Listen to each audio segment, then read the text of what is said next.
Moustapha Tambour, chef d'une faction du mouvement de libération du Soudan SLM, est arrivé le 3 avril à Khartoum, la capitale, après avoir signé l'accord de paix de Djouba en mars dernier. Tambour était un ancien porte-parole militaire du SLM, dirigé par Abdelwahid Al-Nour avant son arrestation par l'ancien régime le 11 décembre 2015. L'ancien rebelle a été reçu à l'aéroport de Khartoum par le chef de la commission de paix, Souleymane Al-Dabaïlo.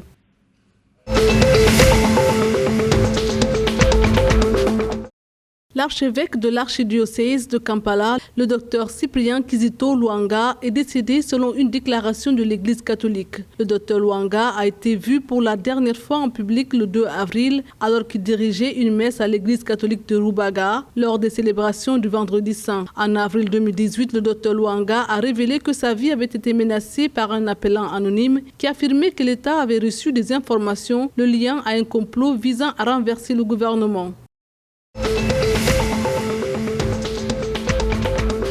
Le projet d'irrigation en cours de construction pour un coût de 5,9 milliards de birres dans la région d'Amara, près de la ville de Gondar, devrait être achevé à la fin de cette année budgétaire éthiopienne, selon l'Ethiopian Construction Corporation Works. Le PDG de l'Ethiopian Construction Works Corporation, Yomnaz Ayale, a déclaré que le projet a la capacité de développer 17 000 hectares de terre au profit de 45 000 ménages agricoles locaux, en leur permettant de cultiver 3 fois par an.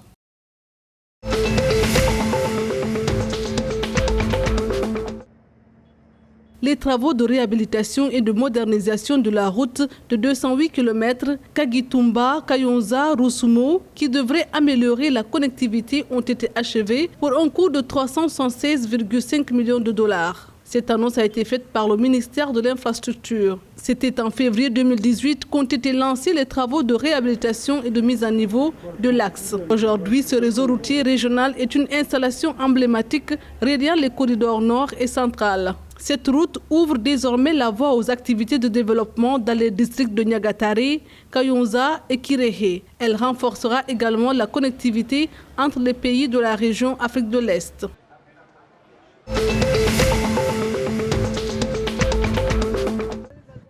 L'armée nationale somalienne a tué le 3 avril 76 combattants terroristes d'Al-Shabaab et en a capturé 10 autres vivants après les tentatives d'attaque du groupe terroriste visant à envahir les bases de l'armée dans les villes de Barir et Aoudègle dans la région de Chabelle. L'armée n'a cependant pas précisé s'il y a eu des pertes dans les rangs de l'armée, mais aussi chez les civils lors des attaques terroristes coordonnées par Al-Shabaab.